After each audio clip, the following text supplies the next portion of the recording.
V-Guard presents कौन जीत रहा है, को पावर्ड बाय सेंसोडाइन एंड विमल। बोलो जुबां केसरी।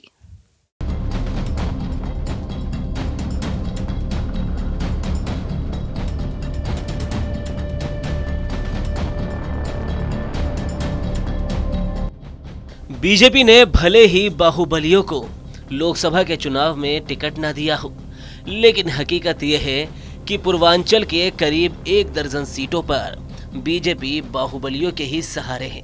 दरअसल माफिया डॉन ब्रिजेश सिंह का एक वीडियो बड़ी तेजी से वायरल हो रहा है। वीडियो वाराणसी के सिरई गांव ब्लॉक का बताया जा रहा है।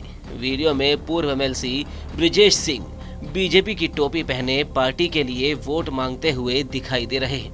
अपने अपने क्षेत्र से सारे वोटरों को बूथ पे ले जा करके वोट दिलवाएं, जिससे कि भारत मजबूत हो, राष्ट्र मजबूत हो। राष्ट्र को मजबूत करने के लिए हर व्यक्ति का कर्तव्य है और आप यशस्वी प्रधानमंत्री जी को जितने भारी मतों से विजयी बनाएं। चंदौली में महेंद्र नाथ पांडे के चुनाव में फंसे होने के बीच ब्रिजेश सिंह के मैदान में आने से चंदौली से ठाकुर वोट बैंक पर असर पड़ सकता है, जो फिलहाल सपा उम्मीदवार वीरेंद्र सिंह के पक्ष में खड़े दिखाई दे रहे हैं। ब्रिजेश सिंह के आने से भदोही और बनारस के चुनाव पर भी प्रभाव पड़ने की संभावना है। ब्रिजेश सिंह सुबह सपा से अपने बेटे को गाजीपुर से चुनाव लड़ाने की योजना बना रहे थे, लेकिन बीजेपी ने बेदाग छवि का हवाला देते हुए ओपी राजभर को मना कर दिया। अब जब चंदौली और भदोही में चुनाव फंसा तो बीजेपी को ब्रिजेश सिंह की मदद लेने में कोई आपत्ति नहीं है। 6 बार के सांसद बृजभूषण शरण सिंह के लाख चाहने के बावजूद बीजेपी ने उनको कैसरगंज से टिकट नहीं दिया। पार्टी की तरफ से इसके पीछे तर्क दिया गया कि महिला पहलवान यौन शोषण का मामला न्यायालय में चल रहा है। टिकट उनके बेटे करण भूषण को दिया गया, लेकिन अभी भी बीजेपी कैसरगंज, गोंडा, बलरामपुर जैसी सीटों पर जीतने के लिए बृजभूषण के ही सहारे हैं।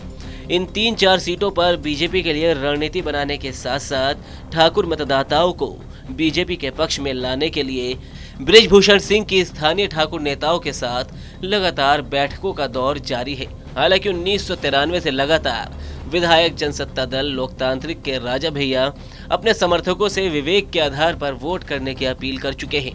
बावजूद उसके अभी भी बीजेपी उनसे मदद की आस लगाए हुए है।